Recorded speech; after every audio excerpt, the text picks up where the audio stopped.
Okay, YouTubers, before we get to the All Elite Wrestling review, pertains to AEW Dynamite results, pertains to a special place they went to, pertains to a special tribute they did for, we'll get to all that. But first, as I was doing the last reviews of AEW, I failed to mention pertains to my Rampage experience, pertains to, naming wrestlers that I've seen wrestle live in the person, and, you know, pertains to if I've seen a wrestle before in the past, or it's my first time seeing a wrestle on on the live show on Rampage. Pertains to them being in Grand Slam at the Arthur Ashe Stadium in Queens, New York, and also pertains to a few other my experience too. Pertains to to AEW, where I said that my experience in AEW is a way better experience that I ever had in WWE.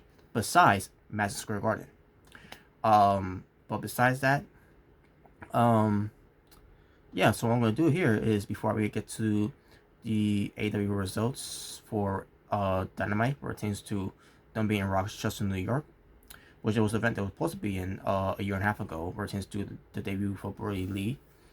But unfortunately, the pandemic prevented that happening, and it was unfortunate. But before we get to all that, maybe run down the lines again of it. But first, maybe talk about this one experience, where it pertains to Rampage. Because, I'm pretty sure you already seen my my vlogs of it too, pertains to that whole thing with Jericho, of his entrance, where doing a sing-along of Judas. Pertains to the Judas song, pertains to the whole experience. It was a tremendous experience. Pertains to singing along the song of Jericho's theme. I mean, obviously, it's the same thing that also goes with Alan Cole. Pertains to the whole, it's all about that boom, Alan Cole, baby. And then pertains to CM Punk's cult of personality, and basically with John Moxley's Wild Thing. I think that's another thing I may have failed to mention too and all.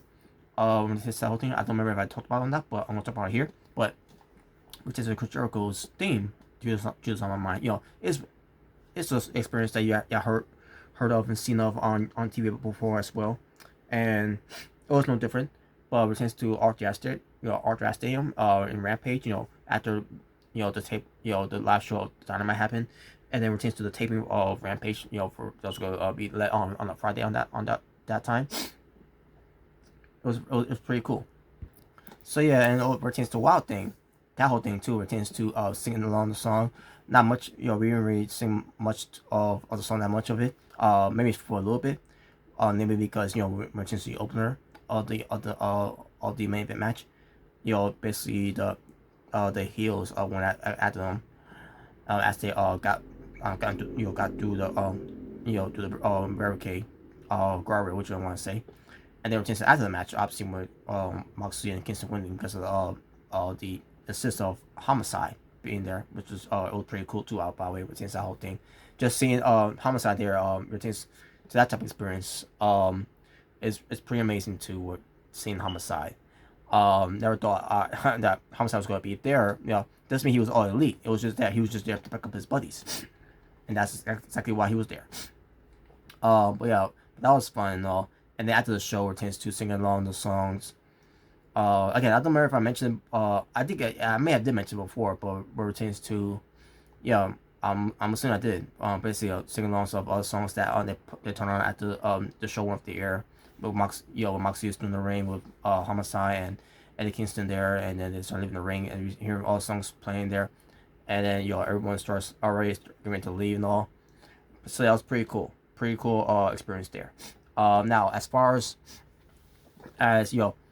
was want to do here is read through the list of wrestlers pertains to of them that I may have seen wrestle in person, or basically if I've seen wrestle in person before, or if this is my first time seeing them wrestle in person. So here we go. Thunder Rosa, first time of seeing her wrestle in person. Paul White. Now that I think about it, if there was a match between Undertaker and John Cena versus DX, which was Triple H and Triple H and Shawn Michaels, I meant to say. And they had Jericho and Big Show. I believe it was 2019. No, not 2019. 2019. What am I talking about? 2000. And 9. Sorry, folks. Yes, it was that year because I remember it was that same year that I think it was that same year where Edge got hurt. It was supposed to be a tag team between Jericho and Edge, and then unfortunately Edge got hurt, and then Jericho and Big Show ends up being a tag team. And yeah, so yeah, I remember seeing Big Show wrestle live in person too as well. But yeah, basically that's basically what it was from there. The Dark Order, obviously, since to Alex Reynolds, John Silver, 10 and 5. First time seeing them wrestle in person. And then in the city with the job, wrestlers, that wrestle against these these top tiers talents in AEW. First time seeing Kim Mega wrestle in person. Bryan Danielson, I've seen wrestle before in person. So MJF, first time seeing wrestle in person. Brian Pillman Jr., obviously, first time seeing him wrestle in person. Malachi Black, seen him wrestle live in person before. Cody Rose. Yes, as a matter of fact, I did see him wrestle one I mentioned it too, by the way, on doing a review as well. It was at Survivor Series 2011. So I did also see wrestle in person too as well. But seeing the guys like Arn Anderson in person, even though it's not the Arn Anderson of old, he's older now and everything, and Brandy Rose, whatever. Sting on your hand, my God, it was a great experience seeing Sting live in person for the first time. Darby Allin is the same. FTR is the same with tends to Cash Wheeler and Dax Harwood, especially seeing Tully Blanchard there. Dr. Britt Baker, DMD, Jamie Hayter, Rebel all being there, seeing them live in person for the first time, and Ruby Soho as well.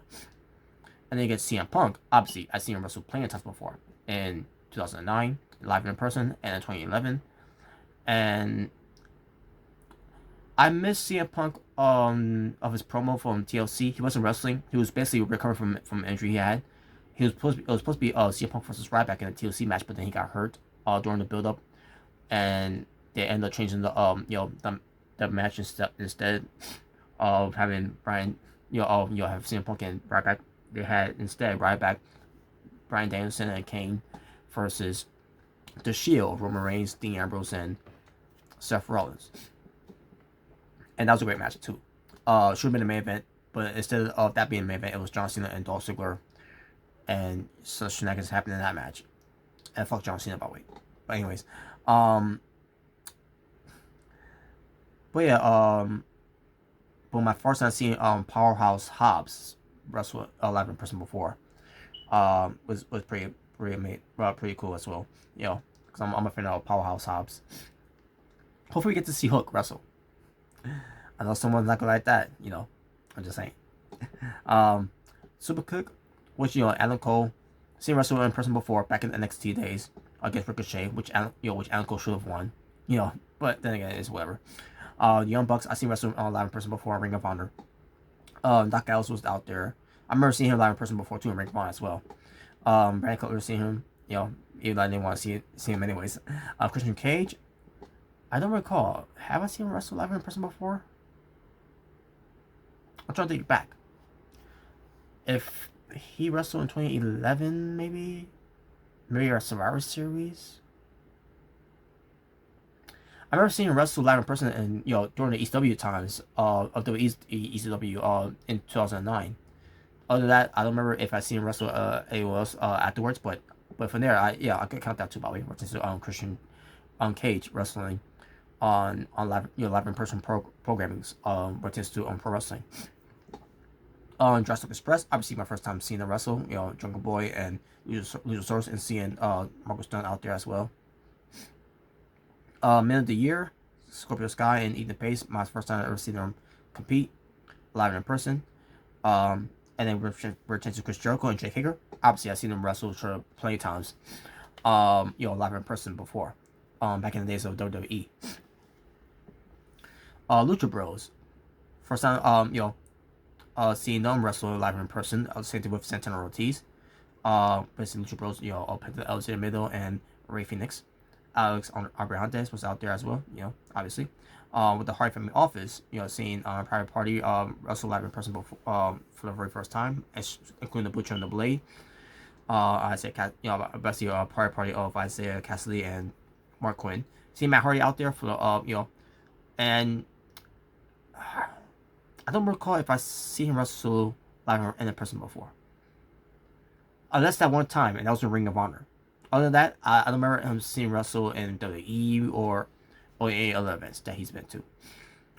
Jack Evans the same probably. My personality seeing live in person there too. And you can say with Orange Cassidy too, which is him just making a cameo appearance, not just on one segment, but in 2 segments. Played before and the J, seen the wrestler live in person before, and I don't ever want to see Play Before wrestle live in person ever again because she's trash. John Moxley, obviously seen wrestle live in person before, but as Dean Ambrose. Eddie Kingston, seen wrestle live in person before in Ring of Honor. Same thing with we're seeing Homicide being out there later on to help them out.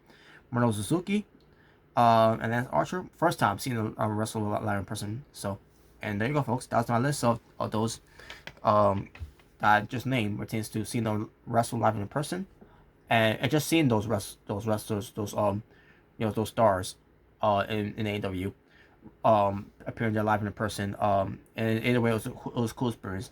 Minus the ones that I just didn't I mind not seeing. And there you go. But there you go, folks. That's basically it. When it pertains to the whole thing. This is my my incomplete way to complete my full experience of my AEW experience. Besides me, fans, I didn't meet that much fans, but meet some fans, that they were pretty cool and all. And there you go.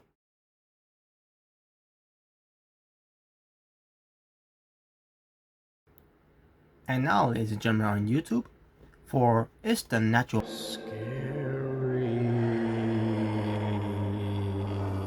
Thriller. And welcome everyone to All Elite Wrestling Review, where it tends to giving you AEW Dynamite results to show from, let me just pull it up, September 29th, 2021. And they're in Rochester, New York, at the Blue Cross Arena. This was the, basically to show that AEW was supposed to be a year and a half ago, but due to the pandemic coming in and ruining everything, we're supposed to be on the debut for the Exalted One, the revealing of the Exalted One for the Dark Order in Brodie Lee. And it's unfortunate that didn't happen, especially months later, which is almost going to be a year, folks, once we get to that day that we lost Brodie Lee. And thinking about that, it just reminds me how much I miss him. So AEW opened up a graphic in memory of Brodie Lee. And once again, it hit me right there again. But at the same time, this whole thing with Brodie Lee that happened, during his last days,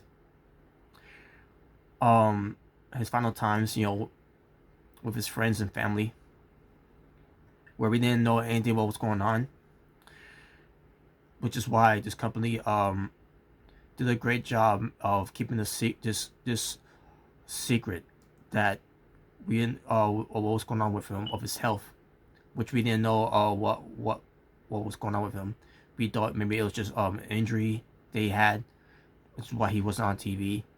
But once we found out about that news, and it's just unbelievable that we have not heard any leak, no details of anything of any kind that was to any dirt sheets or whatever to spread any type of rumors that Brodie Lee was in a bad health that unfortunately led to his death. And it just shows that this company appreciates the family of the Huber family for doing what they did by keeping it a secret, not telling anyone about this, especially for the ones that were close to Brodie Lee, especially from guys from outside of AEW, meant to say, and one of them was Big E.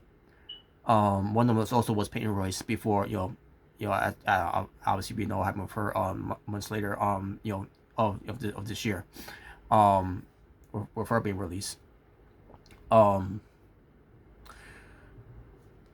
what tends to everything that happened here, and then what tends to the tribute show, everything that just happened, with Brodie Lee, of that whole situation, is what led to the decision for guys like CM Punk and Bryan Danielson to come to AEW. Not because of it wasn't just because of the tribute show. It was because of the roster and the executives and anyone pertains to AEW from there, where no one didn't know about it, and if they did know about it, do not spread any news about it. Do not tell anyone about this. Otherwise, the media will just leak it out. And just, man, after everything that AEW is going through right now, getting all this momentum, getting all these stars, they're on the right track. They're getting more belts coming to to the and all, and to see all this happening with AEW right now is doing a great job of what they're doing. It's unfortunate that Bray Lee is not here to be here to join along the ride of everything that's been going on with the success that AEW is doing.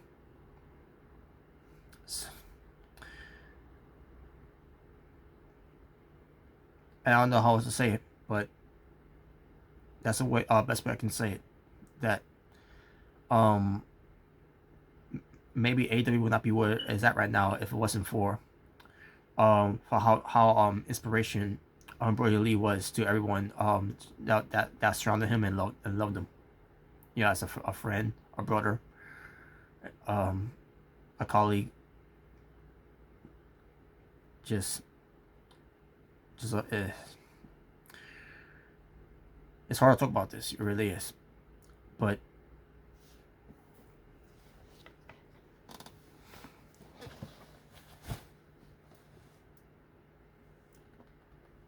even though he's gone, he will never be forgotten.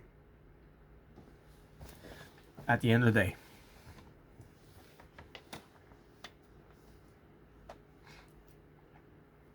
So the show after that was done with the whole opening of the graphic of A Memory of Brodie Lee. Obviously, you hear Jim Ross on commentary saying it's Wednesday, and you know what that means. So that's how Brodie Lee always say on Twitter every time when he tweets something. Where it tends to doesn't matter what day it is. It's Tuesday, it's Wednesday, whatever. That whole thing. It's Monday. You know what that means. And that's been carried on by the commentators of AEW after the death of Brodie Lee. And then CM Punk comes out. He comes out. He's going to join along with Excalibur, Tony Schiavone, and Jim Ross out on commentary. And then CM Punk made reference about the I forgot what it's called. Something that Kurt Hennig had back in the days when he was around, where they saw him being injured and had that kind of law that was in London. I can't, I always hear about that every time, but I can't remember what it was. But I digress. But the only opening match was Jungle Boy versus Adam Cole, and they had that match, and it was a pretty damn good match, back and forth. We get to a part where they're doing so good with Adam Cole, where Adam Cole goes for his Paramount Sunrise onto Jungle Boy, and that's over. Nope, instead he kicks out, and AEW, you were right on the right track with Adam Cole. That should be his finishing move. Besides, the boom. But no one should be kicking out that move. I'm sorry that. I know Jungle Boy is being pushed and is a promise young talent in the future, because he's still you know, very young, and very he's getting better as he's continue on improving in the ring, but he should not be kicking out that move. But it's whatever, I guess.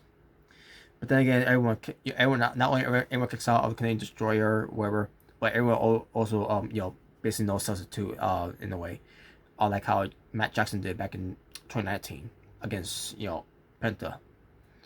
But I digress. But then he goes for he goes to end it with the. By the way, when he realized he couldn't beat Jungle Boy, basically he went for a low blow. Basically, I don't remember how it happened, but I think I can't remember how it happened, but basically they got too close to the referee, and that led to a low blow, and that's when Alan Cole went for his boom on to the back of Jungle Boy and got the win. After the match, the Elite came out. They all came out to praise with Alan Cole, and they went to commercial break. After the commercial break, we see Machine fuck Carl Anderson out there, cutting a promo, and I didn't care what he had to say, because fuck Carl Anderson. Alan Cole says he told the world that he would beat Jungle Boy, and he did exactly that. Says that he did it on his own because he is elite, and he says he is still undefeated, and that, my friends, is undisputed. He didn't say that. But then Brad Cutler starts saying something, and Nick Jackson comes out and says, "Shut up, Brandon, whatever." And then he hands the microphone to Naka, get the fuck off my TV, Kazawa. And basically we get CM Punk chance, and he starts saying he has nothing to say, and gets give the microphone to Kenny Omega, and like, to me it was okay at this point. Now they're wasting time with this. So the Kenny Omega starts getting the microphone, and he says his telephone has been hanging off the hook, and all social media has been crazy after his match with Danielson. Says that he doesn't care about how anyone thinks about that match, because Bryan Danielson took him to a limit, and it says that despite all that, he didn't get the job done. He didn't beat him, and it says that Bryan Danielson couldn't get the job done, and it says that he will never get a rematch against him again. And Danielson wastes no time, comes out and confronts the Elite, not in the ring though, but he asked the fans, "Do you want to see a rematch?" And he says, they want to see a rematch. I want a rematch, and everything. But Kenny Omega doesn't have enough balls to give him a rematch, and they start referring him to as Kenny No Balls Omega, and the crowd start chanting Kenny No Balls. I'm telling you, man, Bryan Danielson, he's over. He's got the fans on the palm of his hands. Anything that he does, it turns, any shit you give him, he turns to gold. So, he asked if any members of the Elite has any balls to challenge him at Rampage, and Omega says, "Why wait until Rampage? Let's fight right now." And then Bryan Danielson says, "Okay, I agree, but he's not coming there. He's not coming there alone. So out comes Christian Cage, Craig Kazarian, Jungle Express. They all came out to go after the Elite, but the Elite retreats, and that was it. So there you go. Hey, it was whatever. The segment was whatever. So, Bryan Danielson was on there, so that was great. Andrade Idolo, he confronts the Lucha Bros that are being interviewed, and basically asks where's Pac.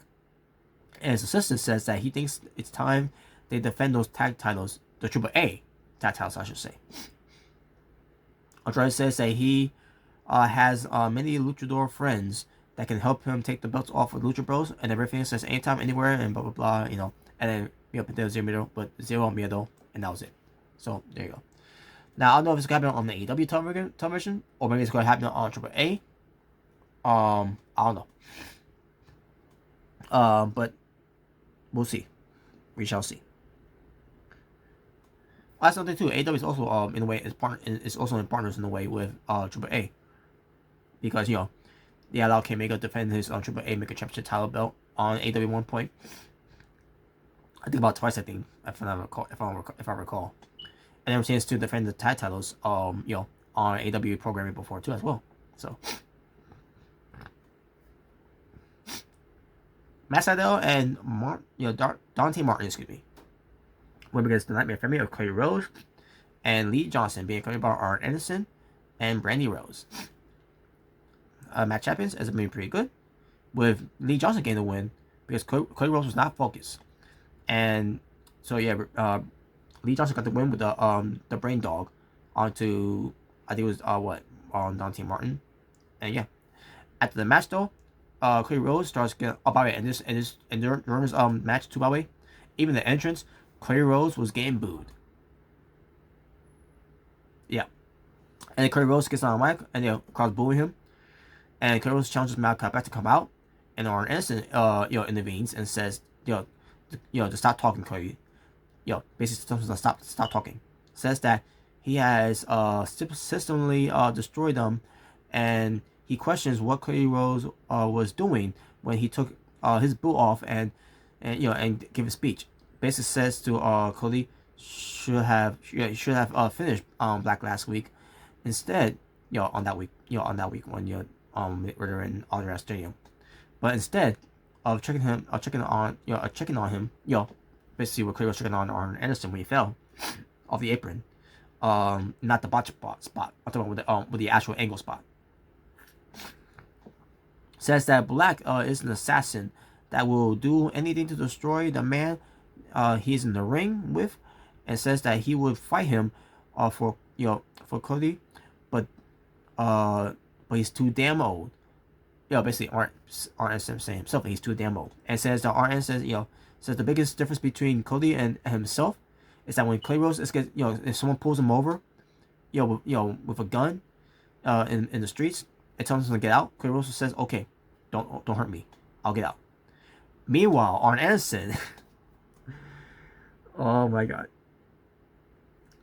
Arn Anderson said he pulls his Glock, basically his gun.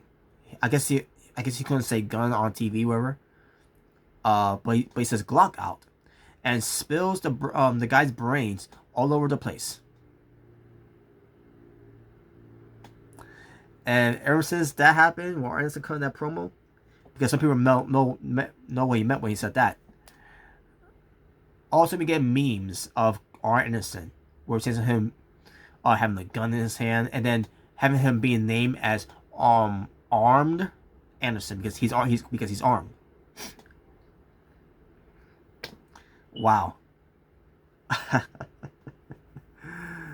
I'm pretty sure that was not what that was not the attention, but it got a lot of people's attention, and it got Arn Anderson trending on Twitter because of that too, and all, and then again he became a meme. So he says he doesn't coach losers, and tells Lee Johnson to come with him because he actually does listen to Arn Anderson. And that's exactly what happened. They leave Cody Rhodes in the ring and everything, and that was it. And Bray Rose was out there too, outside the ring, looking confused, as she should, because she should look confused, not just just stand there being confused and all, versus what just happened, but also be confused of why she's a wrestler in the first place when she knows that she sucks. Just saying.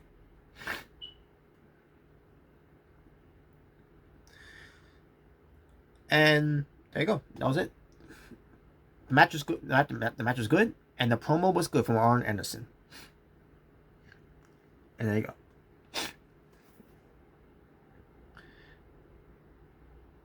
Trios match with I don't know who this guy was.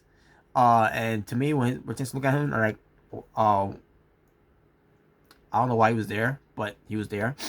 But it was Anthony Green teamed up with Bear Country and Bear Bronson and Bear Boulder going up against Darby Allin, Jon Moxley, and Eddie Kingston, being accompanied by Sting, and they came from the crowd. It was a squash, so I mean, Bear Country, they got some offense, obviously because it's Bear Country. But as far as Anthony Green, he got squashed, and there you go. So Darby Allin, John Moxley, and Eddie Kingston won. After the match, uh, basically,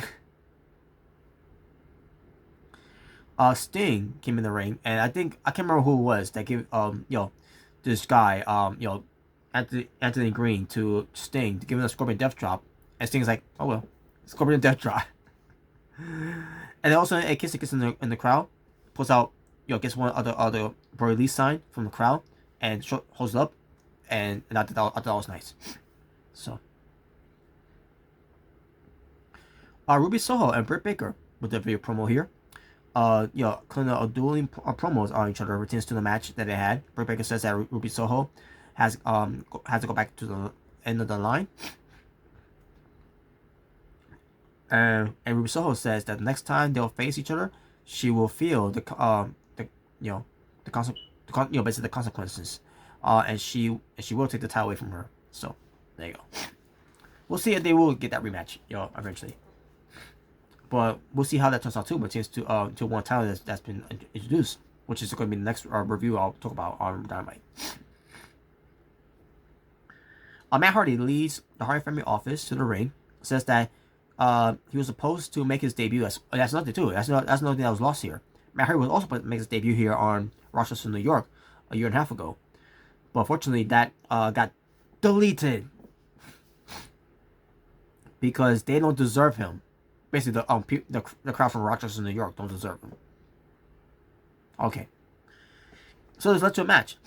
So it was a 16-man tag team match, which it was meant to be a tribute for Bray Lee for this one because it involves the Dark Order of Alan Angels, which he's not going by 5 anymore. He's now going by his name, Alan Angels, and he had a new mask on, but then he took his mask off. And we'll get to why he took his mask off. We also add Preston Vance. He's still called 10. He's also got a new mask too as well. Coco Cabana, Evil Uno, Stu Grayson, Alex Reynolds, John Silver, and a tag team partner of theirs. To be a solo alongside with them. But so his issues with the Hard Family Office, Freshly Squeeze, Orange Cassidy. And they've been accompanied by Brodie Lee Jr. just for just to leave him out there, and then all of a sudden he goes back to the tunnel. But they go up against the Hart Family Office of the Butcher, the Blade, Matt Hardy, Mark Quinn, Isaiah Cassidy, Hanico, and Jack Evans. So the match happens, and you already had the Dark Order arguing because that was an angle in the story here. Is that they can't get along, because they haven't been on the same page after what happened with Alan Page. And they feel like the Dark Order is not a cohesive unit anymore. So this led to an argument to a point that 5 took off his mask and threw it to Evil Uno because he had enough for Evil Uno. And yeah, there you go. So the match happens. It keeps and they're having little disagreements, but at the same time they're trying to work things out until to a point where Evil Uno got hit by, I can't remember who it was. I think by Alex Reynolds. And Evil Uno said he had enough, and Stu Grayson starts leaving with him, and then Coco Cabana starts leaving with him too. Basically trying to get back to the ring and everything, right? Also, he gets cut off on stage by Anna Jay, Ty Conti, Brodie Lee Jr. comes out with the roll papers, and that was Brodie Lee's thing on being elite, and Amanda Hubert, the widow of John Huber. And basically, she orders, Evil Uno, get back in the ring. And it's like, yeah, let's go back then. Evil Uno's like, yeah, let's go back. Cause you can't go against, the exalted one's wife now, would you? Or let's get the widow, but, so they go back, and they, in the Dark Order, were working together as a team, and they were kicking a lot of ass, and they won. So yes, the Dark Order won, and then it starts celebrating with Ty Conti, Anna Jay, Brodie Lee Jr. and Amanda Huber, and they were all in the ring, celebrating and all that. It was all for Brodie Lee at the end of the day.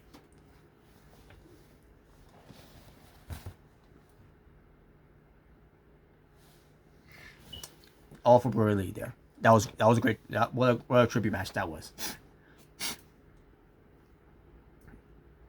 And the visual that they did, by the way, with Brodie Lee Jr. being hoisted on the shoulders of up 10, and you had a sign out there from the crowd that's it's Wednesday. You know what that means with an art picture of Brodie Lee, and that was great, amazing.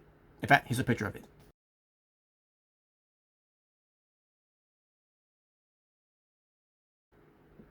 I thought that was amazing, a nice visual. So,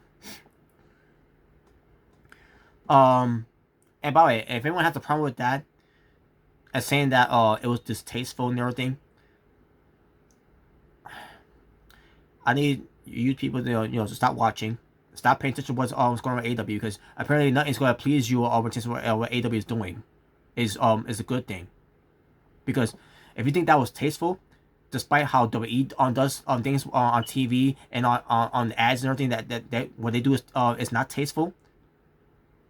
We got they would do with John Cena, and with Roman Reigns, and with other people that I can't think on my head right now. Especially we have Stephanie McMahon out there on Twitter, tweeting about how philanthropy is the future of marketing. It's the only way that our teams will win. That's not tasteful, but what AEW just did there, what seems to doing all that with for Brodie Lee by having the family out there, that's more tasteful than what WWE did there. Are you fucking kidding me? Even though they you haven't seen them doing this a lot every week. It's not like they're out there every week and doing all this for Brodie Lee. It was a special event at a special place that he grew up in Bray, John Huber, that he was born and raised. I'm pretty sure he was born and raised. He grew up from that city. He came from the city. That was gonna be what I was gonna do is his debut at that show from a year and a half ago, and they're finally there, and they do all this for Brodie Lee because he can't be here to be part of it. If you think that's distasteful, you need to get some fucking help. Get your head out your fucking gutter between that nonsense of yours. And seriously, if you don't like what AEW is doing, how about you stop watching? Go watch other stuff that might unplease you, and shut the fuck up. Because you're not helping any case of law about how you're trying to lighten your moods up just to put someone else down. Because where your mind and logic is out the window a long fucking time ago. So you know what the fuck you do to yourselves at this point.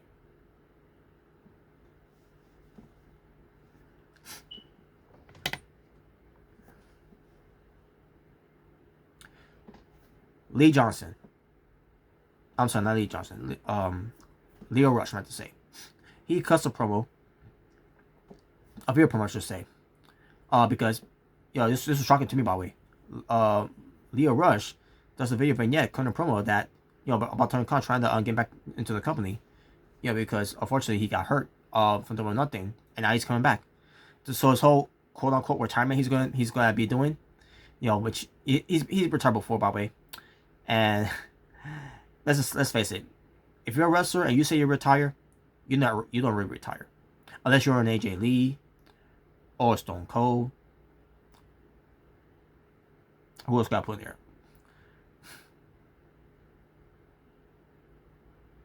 I'm just saying. But you get my point. Hell, even some wrestlers that's not in the wrestling business anymore. They retire, and that had no one. They won't have anything to do with wrestling anymore. Even they have retired. But what takes those other wrestlers that say that retire and also they come back to retire out of retirement, like a Terry Funk. How many times that he came out of retirement, But I digress. But yeah, I'm glad Leo Rush is back though. And apparently, his gimmick here is that he does a lot of investments. I think he's like a type of finance manager or something like that. And he makes a lot of money. He's, Guys on Enterprise or something like that. I don't know that's how you word it, no, but he's the man of the hour, and yeah, there you go. Not much to say about that. But hey, he's there. He's back in the AEW. He's back to being all elite, and that's great. AEW is once again is carrying that momentum, and again, wish that Brodie was here. So, because I'm pretty sure he would love to work with Leo Rush too.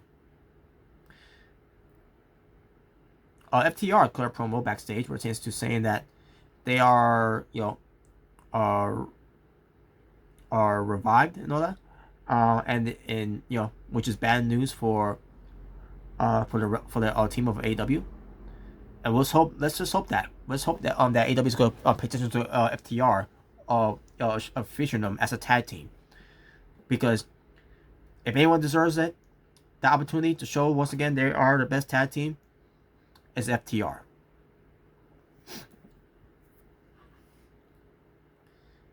Because they will fall off the flat of the earth and tag team title shot ever since the Young Bucks decided to beat them that one time, and then never got their get back, which I thought was fucking bullshit.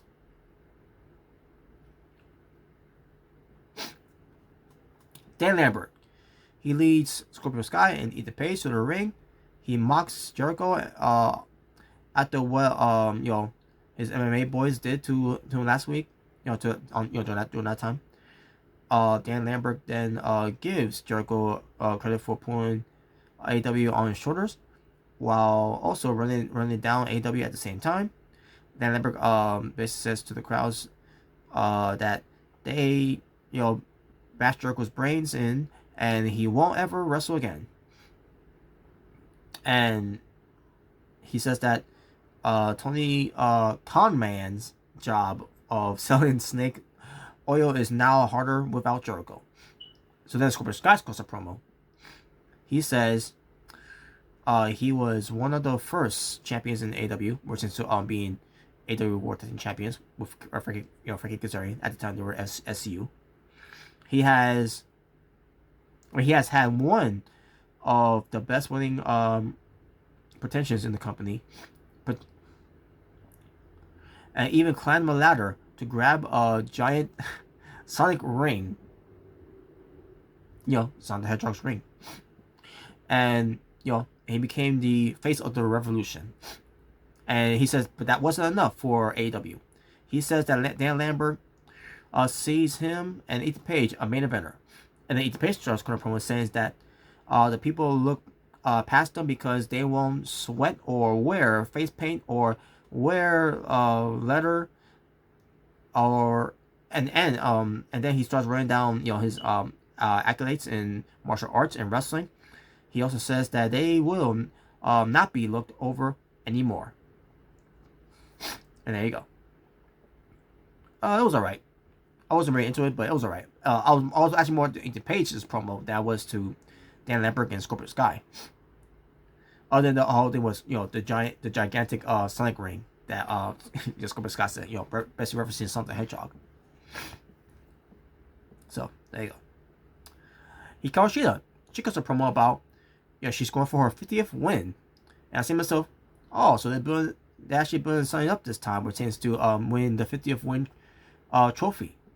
I like they did with Jungle Boy. But hey, Ace with Hikaru Shida, Ace let us know ahead of time this time that she's going for her 50th win, and her opponent's going to be the returning Serena Deeb. Yes, she is back. And we'll get to that too. Ty Conti and Anna Jay versus Penelope Ford and the Bunny. The match sucked. But hey, at least Anna Jay and Ty Conti won. Penelope Ford and the Bunny are trash. Moving on. But you also had Brodie Jr. come out there for Anna Jay and Ty Conti, and yeah, there you go. More celebration. And again, all for Brodie in memory of the Exalted One, exalted in heaven. There you go. MJF comes out. He gets basically he gets interviewed by Tony Schiavone. I mean, if you want to call it an interview, you know, in there because there is. But says that he wants AEW to be successful and he will do whatever it takes to make it happen. But only as long as he is given the basically gets what he deserves. MJF says that AEW keeps building more and more momentum, and there are several young men that have helped build AEW in the future. Guys like Sammy Guevara, Jungle Boy, Darby Allin. He also says to himself, and says that he's beaten others as well. And says that without him, AEW ain't shit. He deserves to be world champion. And says that Tony Khan is in his top two of cons in pro wrestling. But if Khan doesn't give him what he wants, he will pull out an old friend of his phone number. And he named. And I was loving his promo of MJF from this pertains to putting over AEW and everything and all, and getting what he wants and all that. But then he mentions Bruce Pritchard.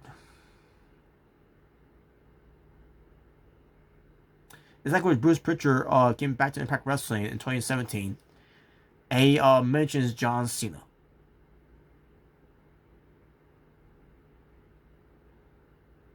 I said before when it comes to Impact Wrestling in 2017, I don't ever want to hear the name John Cena in that company ever again. Because I don't want to hear the name John Cena because he's fucking garbage, fucking trash as a pro wrestler. And as far as pertains to MJF mentioning Bruce Pritchard in AEW, Bruce Pritchard is fucking garbage, fucking trash when it pertains to his ideas and his visions and his bookings and whatever he has done in pro wrestling. I can't even think of one thing that I thought of that oh yeah, he was a genius of this idea and all that and everything, blah blah blah.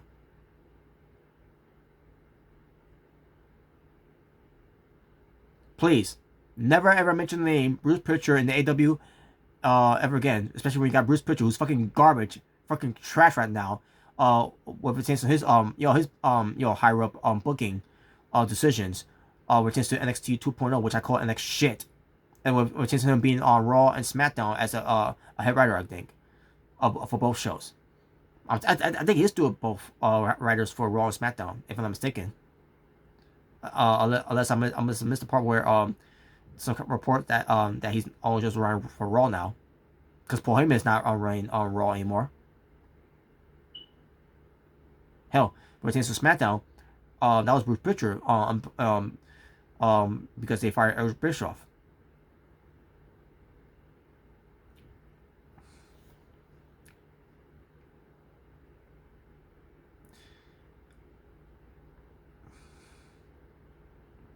So also when Darby Allin comes out, he interrupts and makes fun of basically MJF. When his son come out, he makes fun of him of being a school shooter.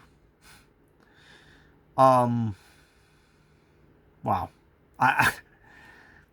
that caught me off guard there when he said that.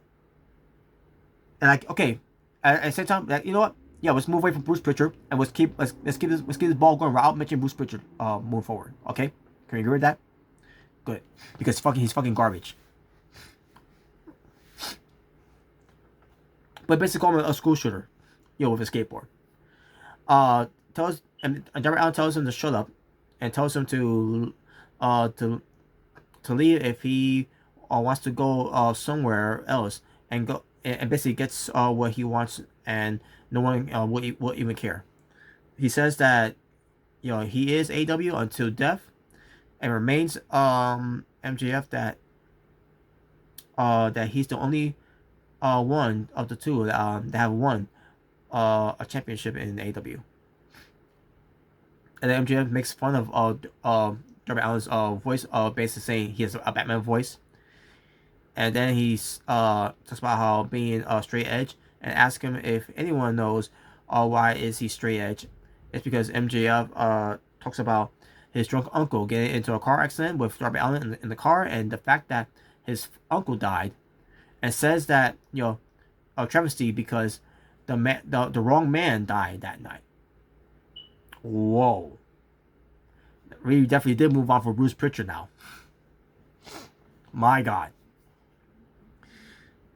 And then Darby Allin says, "You can't break me, MJF." Wherever he's, you just, he's like, "I know you're trying to do, but you're not gonna break me."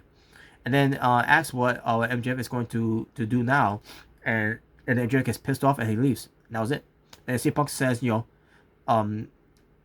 bully doesn't know what to do when someone stands up to him. So, CM Punk was great, by the way, on commentary, which is these type of reference. He mentioned Tiger Mask at one point, from later on, from earlier on that show. But as far as this promo, minus the Bruce Pritchard part, fuck that shit. I thought it was great. It was a great promo from MJF, and also a solid promo from Darby Allin. So there you go. The TNT Championship main event: the Redeemer, God's favorite champion, Miro versus the Spanish God, Sammy Guevara. So the match happens, and it ends up being pretty good. Sammy Guevara is bumping all over the place for Miro. He gets some offense in there too. We go commercial. We come back from commercial, and then back and forth. But with Miro being the dominant in that whole exchange, Miro really couldn't get the job done. But he has also awesome, amazing moves there by Sammy Guevara onto Miro, putting his entire body on the line to stop this Bulgarian beast. And when Miro couldn't get the job done to try to end Sammy Guevara, he gets pissed off, and he starts ripping up the turnbuckles, and Fake Del Sol comes out, and then he gets stopped. And then Sammy Guevara flies on the flying knee strike, which sends Miro to this exposed turnbuckle. Sammy Guevara then goes for Fake Del Sol's alternative DDT onto Miro, goes for the GTH, go to hell, and then he heads to the top, goes for the 630 splash onto Miro. Look like he gave him a low blow there, by the way, but referee couldn't tell there. And 1, 2, 3, and like, whoa, Miro lost the belt. Whoa, ho, my God. I was not expecting that, but because I think he needs a little more time, a little more dominance of being the TNT champion, because he's doing a great job of his new character, being the Redeemer and all that, being God's favorite champion, and with the white strap and all that, with his type of cutter on the TNT title. But after seeing this, and with Sammy Guevara working his ass off all this time in AEW, I wasn't mad. I was not upset at this. I like it was well deserved for Sammy Guevara, man. I was very happy for him. And then you have Graffiti coming down. You have a couple of his friends coming into the ring to celebrate with him. Awesome, man. Awesome for Sammy Guevara. Great celebration for Sammy Guevara. He deserves it. And yeah, it's unfortunate the Miro had to lose the belt right now. It could have been someone. It could have been someone else that it could have done it, but you could have done it any better than with the Spanish God. And on top of that, he was protected at the end of the day. Miro was protected. Distractions. He was his own. He was his own demise when he decided to expose those turnbuckles, and then Sammy Guevara capitalized on it by doing all these moves to target the head of Miro, by the way. Because y'all remember A. Kingston was that promo he cut before. Your weakness is it's your head, and especially when Tyson doing the DT, can really damage you on your head, and that tornado DT that Sammy Guevara did, to pay homage to Fake Del Sol was right there was enough, and on top of that with the GTH, basically the CM Punk's version of Go to Sleep, but basically the feast your eyes type of way, that Diamond Dijakovic is is known for. But yeah, man, awesome, man. I'm happy for Sammy Guevara, man. Very happy. He's finally his career is finally turning around, despite what happened last year with him. My God, because last year was not a good year for Sammy Guevara. I mean, some was good, but some was also bad. But it was most likely bad for everything that's happened with Sammy Guevara. But everything, it led to this at the end of the day. It led to all this. So, and then we get to the show come off the air, and they show Rose to the Top, and it says something about stick around and Rose to the Top because they got Sammy Guevara's good card promo, right? And he did. So I just took off for that, but I barely paid attention to Rose to the Top. Fuck that show. That's garbage. Especially with the things I heard about that show, from Bray Rose's ignorant mouth of hers. Basically, where it takes her pro wrestling business. I mean, Cody Rose too. I'm not gonna give him a pass too, but I'm not. But same time, I'm not gonna give him a free pass. About the things that he also said on there.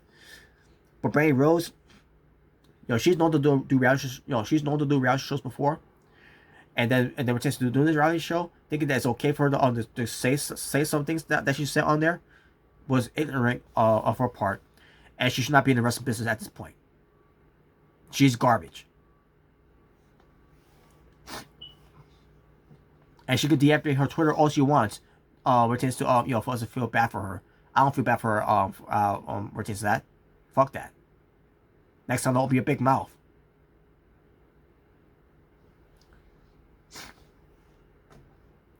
But anyways, so once we got to the commercial of that portion of Rose to the Top, there was an announcement on that after Sammy Guevara was going to promote that of the celebration, and we also saw Man of the Year confronting Sammy Guevara, and also we get I think it was like some kind of text some tweet that I'm assuming that happened, made an announcement that Bobby Fish, that's right, Bobby Fish, who was fired by WWE, by the way. Yeah, W, you fucked up.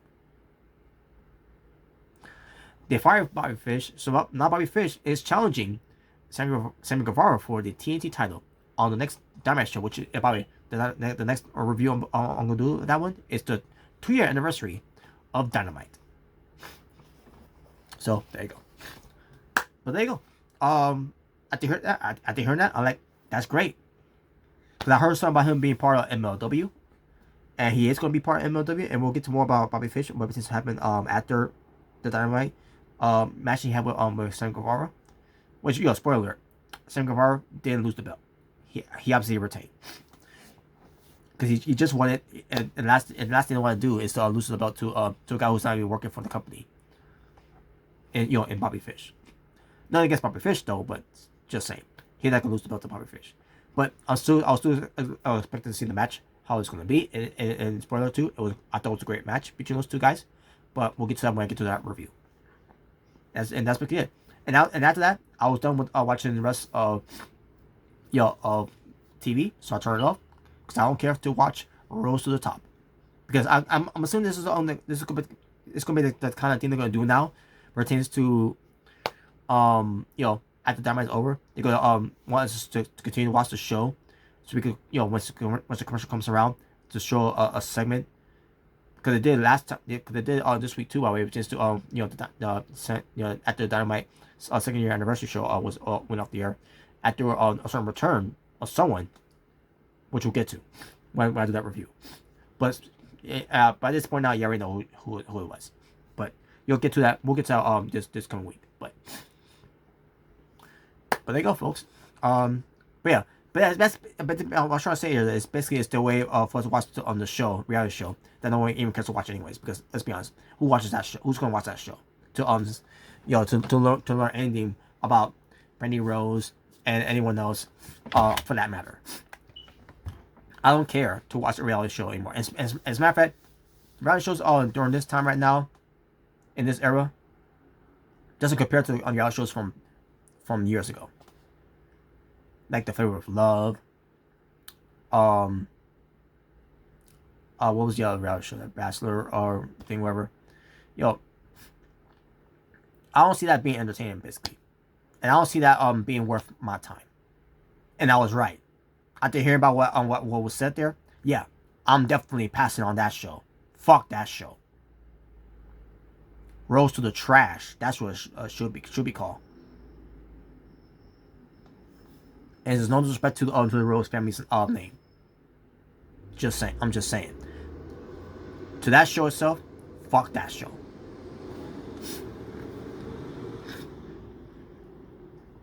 But there you go, folks. That's all I gotta say from there. So, Thank you for watching. I'm gonna just end it from here. I want to do a lot of catching up here. You know, it's one of my usual things. I gotta catch up here. So, oh, by the way, folks, I gotta edit this part in because I forgot to mention this. Total Wrestling was 5 matches. And my overall scoring for the show, I'm gonna go with a 9 out of 10, which is I thought was a great show, which is to the tribute to Bray Lee. And the stuff that with it being Rochester and all that, and the towel changing hand, made the opening match was great. Just the show was from top to bottom. I mean, you have some decent parts in it. Yeah, there's one match that was a weak match. Not the fault of Ty Conti and Anna Jay. It was the fault of Put Before and Ali because they both suck. But 9 out of 10 though. I'll still give it 9 out of 10. For a great show. Basically a follow up of what turns to Grand Slam, and yeah, there you go. And yeah, so there's 5. Tomorrow was 5 matches, and there you go. For It's Natural Scary Driller saying peace on the streets for you to be well, stay safe, take care of yourself for anyone else going in the world, and there you go. Take care.